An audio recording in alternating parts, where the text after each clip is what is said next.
Good morning students. आज हम start करेंगे चैप्टर 8 वस्त्र एवं परिधान। वस्त्र एवं परिधान में सबसे पहला टॉपिक जो है वो है डिज़ाइन। डिज़ाइन का मतलब क्या होता है? डिज़ाइन जब हम किसी भी उद्देश्य को पाने के लिए, किसी भी उद्देश्य को, बेशक आप कपड़ों की डिज़ाइन बना रहे हो, आप एक रूम को डेकोरेट कर रहे हो, एनीथिंग, उसको आप उस उद्देश्य को पाने के लिए जब कल्पना करते हो, डिज़ाइन सोचते हो, कुछ आइडिया सोचते हो, उसकी प्लानिंग करते हो और फिर उसको एक्शन में लाते हो, कार्यान्वित करते हो, उसको एक्शन को, जो भी आपने प्लानिंग करी है उसको इम्प्लीमेंट करते हो, इसे कहते हैं डिज़ाइन। डिज़ाइन दो प्रकार के हो, संरचनात्मक डिज़ाइन, अलंकृत डिज़ाइन। संरचनात्मक डिज़ाइन का मतलब होता है वस्त्र का मूल रूप यूज़ करना। सब 4 मीटर कपड़ा है, आप उसी कपड़े की कटाई करके, उसी कपड़े में रंग, उसके रेशे, उसकी बुनावट, किसी भी फॉर्म में उनको चेंज करके, यूज़ करके आप डिज़ाइन बनाते हो, तो उसे कहते हैं संरचनात्मक डिज़ाइन। अगर आपने अलंकृत डिज़ाइन क्या होता है? जिसमें हम मूल रूप कपड़े में ऊपर से कुछ लगाते हैं। जैसे सपोज आपने कपड़े के ऊपर फ्रिल लगाई, बटन लगाया, लेस लगाई, इनको बोलते हैं अलंकृत डिज़ाइन। संरचनात्मक जहाँ आपने कपड़े को ही यूज़ करके, जो आपका मेन कपड़ा है उसी को यूज़ करके डिज़ाइन बनाना है। सपोज़ आपने कपड़ों को फोल्ड करते करते चुन्नट बना दी, आपने कपड़े की कटाई करके उसे गोल घेरा बना दिया, आपने उसी कपड़े को यूज़ करके कॉलर बना दिए, तो ये है संरचनात्मक डिज़ाइन।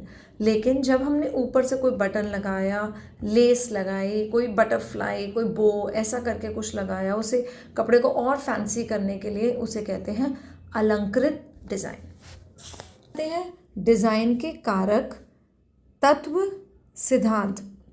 ध्यान दीजिए, आपकी हेडिंग है डिज़ाइन के कारक। तत्व 4 हैं, सिद्धांत 5 है। इस वीडियो में हम अभी तत्व पे ध्यान देंगे। 4 तत्व हैं, रंग, बुनावट, रेखा, आकृति। सबसे पहले आकृति को लेते हैं। आकृति यानी कि आपकी शेप्स। प्राकृतिक आकृति, फैशनेबल, ज्यामितीय, अमूर्त। प्राकृतिक आकृति वो आकृति है जो हमारे प्राकृतिक शेप्स को यूज़ करके बनती है, जैसे कि फूल, पत्ते, बिल्ली, शेर, पेड़, कुछ भी ऐसे। फैशनेबल आकृति वो आकृति जब हमारी प्राकृतिक आकृति में कोई बदलाव किया जाता है, जैसे कि हमने पूरा फूल बना के एक पेटल, एक पत्ती हटा दी।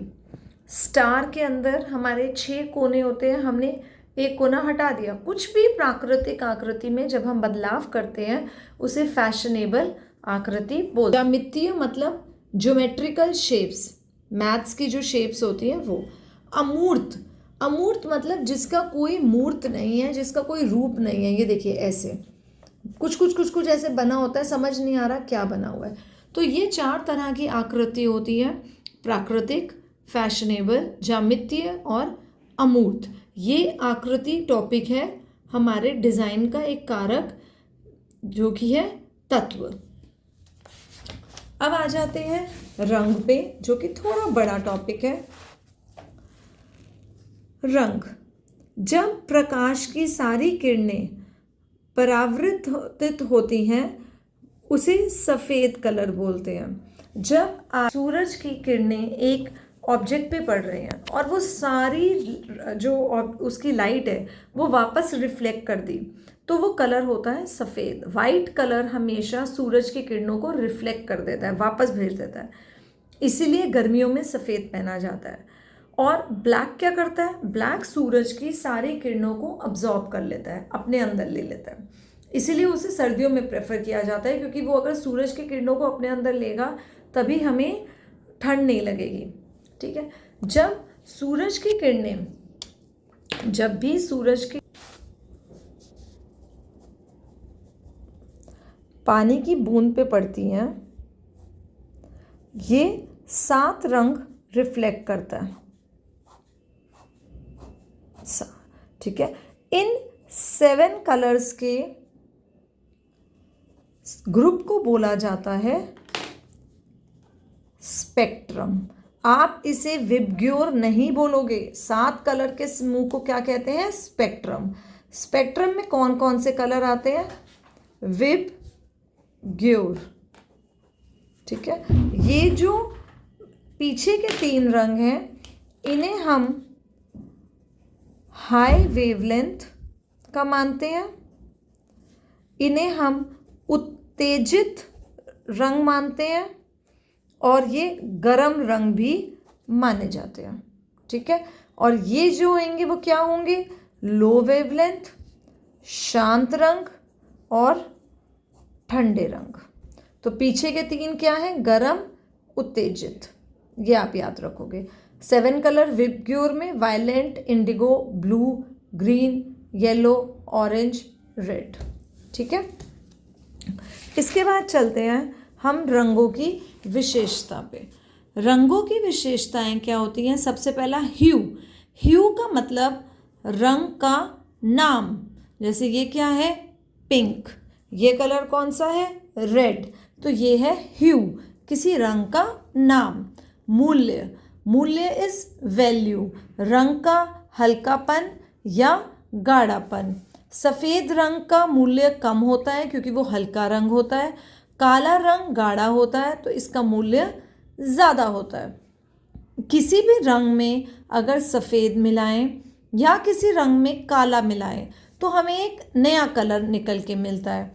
जब हम किसी, मान लो रेड कलर का एग्जांपल लेते हैं, जब हमें रेड कलर में वाइट मिलाया, हमें जो कलर मिला हम उस कलर को बोलते हैं टिंट, आभा। ये टिंट आभा किसके हैं? रेड का है। अगर हम काला मिलाते हैं तो हमें मिलता है शेड, रंगत। इसका मतलब है जो कलर हमें मिल रहा है उसको हम कहते हैं रेड का शेड, रेड का टिंट। ये आप सिर्फ रेड की बात नहीं है, ये आप ब्लैक का भी हो सकता है, ब्लू का भी हो सकता है, किसी भी कलर के आप वाइट मिला के उस कलर के टिंट प्राप्त कर सकते हो, ब्लैक मिला के उस रंग के शेड या रंगत प्राप्त कर सकते हो। रंग को गाढ़ा करना है, काला मिला दो, रंग को हल्का करना है, रेड मिला दो। तीव्रता, इंटेंसिटी, यानी कि रंग की चमक या मंदता। मीन्स कोई रंग चमकदार होते हैं, कुछ थोड़े मंद होते हैं। अब आएंगे हम मुंसिल कलर व्हील।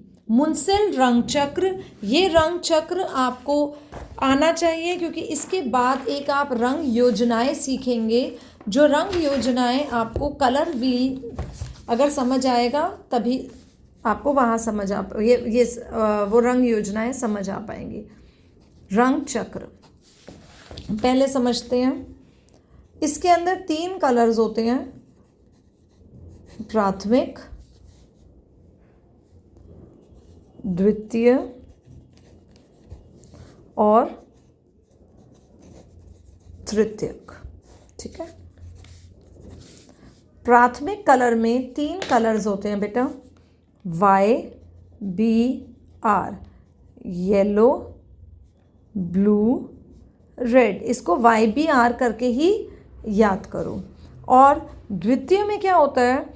जब 2 प्राथमिक, एक प्राथमिक प्लस एक और प्राथमिक रंग मिलता है, जो रंग बन के निकलता है वो होता है द्वितीय रंग। ठीक है, इसी तरह जब एक प्राथमिक और एक द्वितीय बन के निकलता है वो होता है तृतीय रंग। है प्राथमिक, द्वितीय, तृतीय। प्राथमिक आपका फिक्स है, प्राथमिक आपका फिक्स है YBR। ठीक है, दिख रहा है आपको?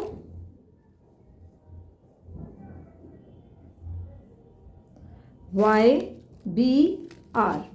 अब ये 2 जब कंबाइंड होंगे तो एक नया रंग बनेगा, उस रंग को हम बोलते हैं द्वितीय रंग। जब ये दोनों कंबाइंड होंगे तो एक और रंग बनेगा, वो भी होगा द्वितीय रंग। जब ये दोनों कंबाइंड होंगे तो एक और रंग बनेगा, वो हो गया द्वितीय। जब प्राथमिक का एक रंग और एक द्वितीय मिलेगा तो बनेगा तृतीय रंग। अब आप रंग चक्र पे समझोगे तो आपको अच्छे से समझ आएगा। सबसे पहले रंग चक्र बनाने के लिए आपने एक ट्रायंगल बनाना है, ठीक है। इसमें हमने भर दिया YBR, ये है प्राथमिक रंग।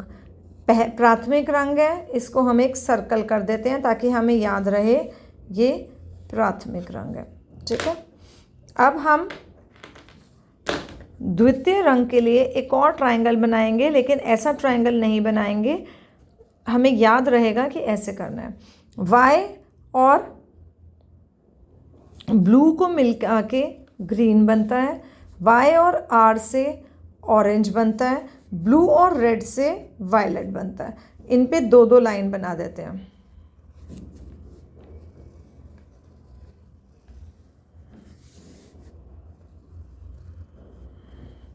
अब याद रहेगा कि ये द्वितीय कलर है।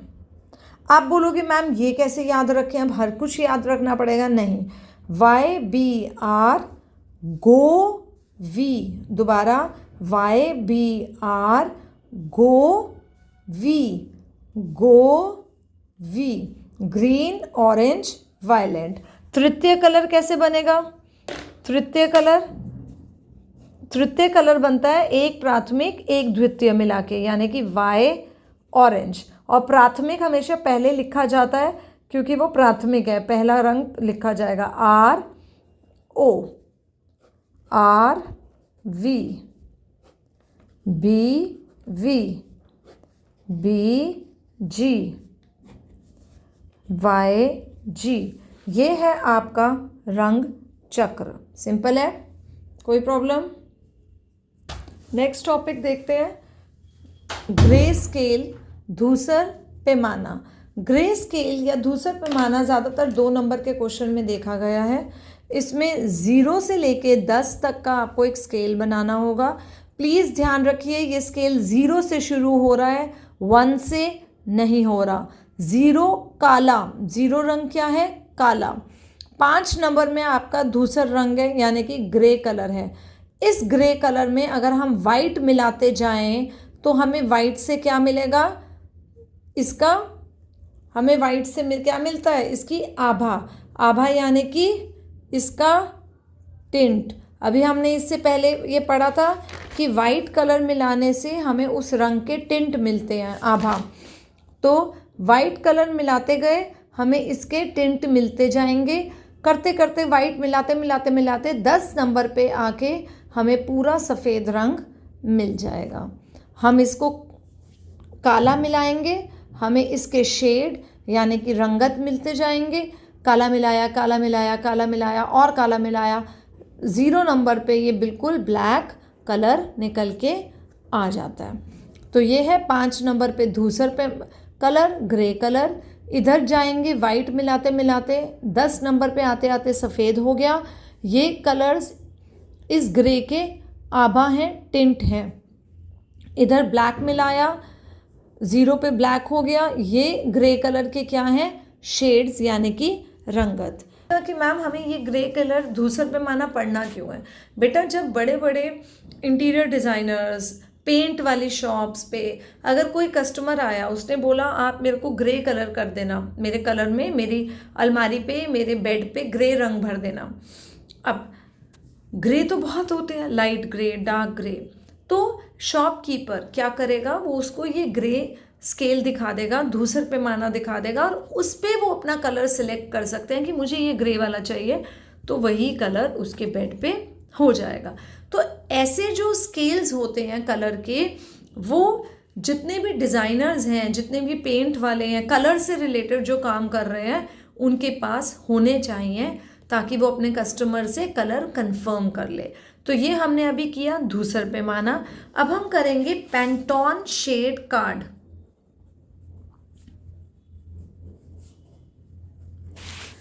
पैंटोन शेड कार्ड में इसके अंदर एक शेड कार्ड होता है, इसमें बहुत सारे कलर्स होते हैं।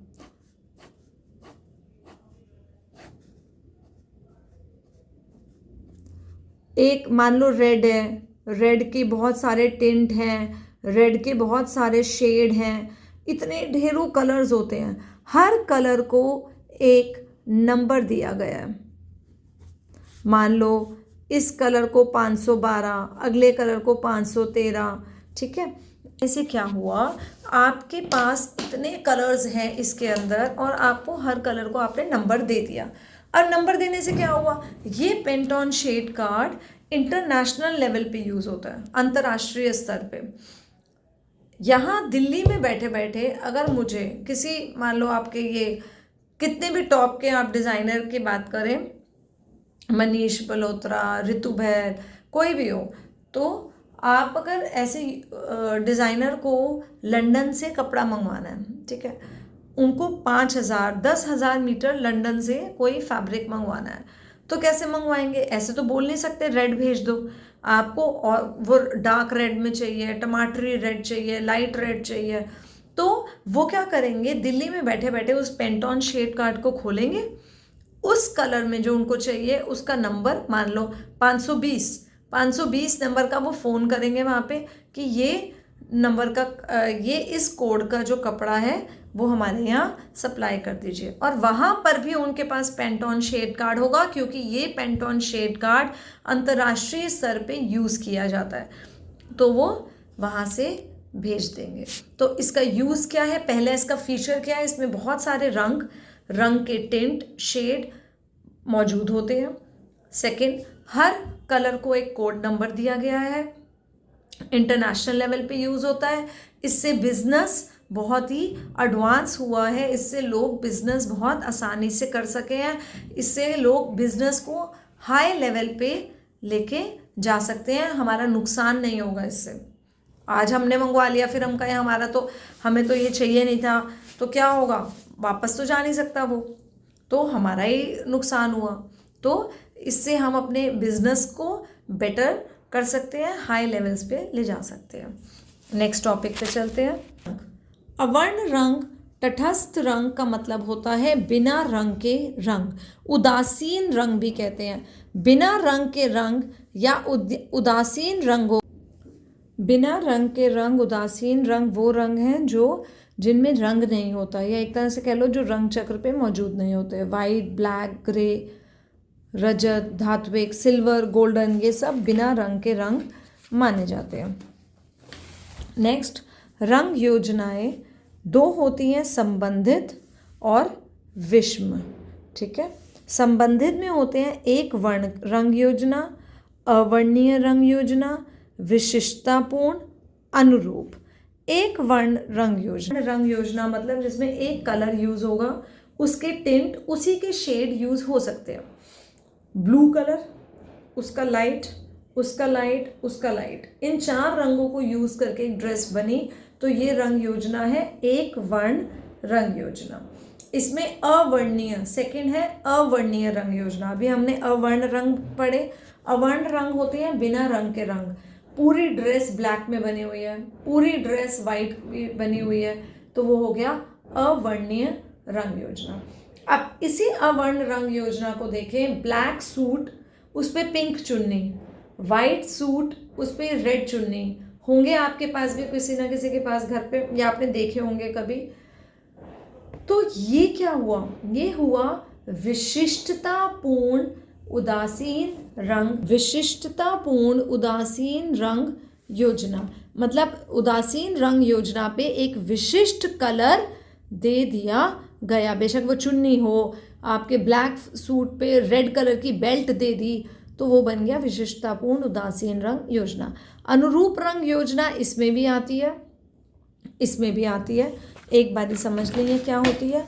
अनुरूप रंग योजना का मतलब 2 या 3 रंग यूज करना जो रंग चक्र पे एक साथ मौजूद हैं, क्योंकि इनके रूप एक जैसे हैं। ये भी ब्लू है, इसमें भी ब्लू डला है, इसमें ब्लू डला है, ये 3 ले लो, इसमें भी ग्रीन, इसमें भी ब्लू है, इसमें भी ब्लू है, तो ये एक जैसे मिलते जुलते रंग होते हैं। इसमें भी ब्लू डला है क्योंकि ये इन दोनों को मिला के बना हुआ है। तो एक जैसे रंग, या आप ये कह लो कि 2 या अनुरूप रंग योजना जिसमें 2 या 3 निकटवर्ती रंग चक्र पे आसपास मौजूद रंग यूज़ किए जाते हैं। नेक्स्ट, पूरक रंग योजना, दोहरा पूरक, विभाजित पूरक। इसे समझेंगे। पूरक मतलब आमने सामने, जैसे इसके आमने सामने है ये, इसके आमने सामने है ये, ठीक है, ये इसके आमने सामने ये। अगर मैं ये दो आमने सामने के रंग यूज़ करके कोई डिज़ाइन परिधान बनाती हूँ, उसे कहते हैं पूरक रंग योजना। वैसे ही ये दोनों तो पूरक रंग योजना। अगर मैं ये दोनों भी ले लिए, ठीक है, और मैंने ये दोनों भी ले लिए, तो डबल पूरक हो गया ना, दो पूरक हो गए, चार रंग यूज हो गए, तो इसे कहते हैं दोहरा पूरक रंग योजना। नेक्स्ट, विभाजित पूरक रंग। विभाजित मतलब ये रंग, उसके सामने पूरक, ठीक है, ये आपका येलो है, इसके सामने इसका पूरक है वायलेट। मैं यहाँ से चली विभाजित हो गया। मैंने ये नहीं लेना इसके पूरक को, मैंने इसके पूरक के आसपास के रंग ले लेने हैं। एक रंग और उसके पूरक के आसपास के रंगों को यूज़ करके जब डिज़ाइन बनाया जाता है, वो है विभाजित पूरक रंग योजना। अनुरूप आपको बस समझा दिया। त्रिणात्मक मतलब ट्रायंगल, कोई भी ट्रायंगल, बेशक ये ट्रायंगल ले लो या ये ट्रायंगल ले लो, तो ये तीन रंग जब यूज़ करे जाएंगे वो बोले जाएंगे त्रिणात्मक रंग योजना।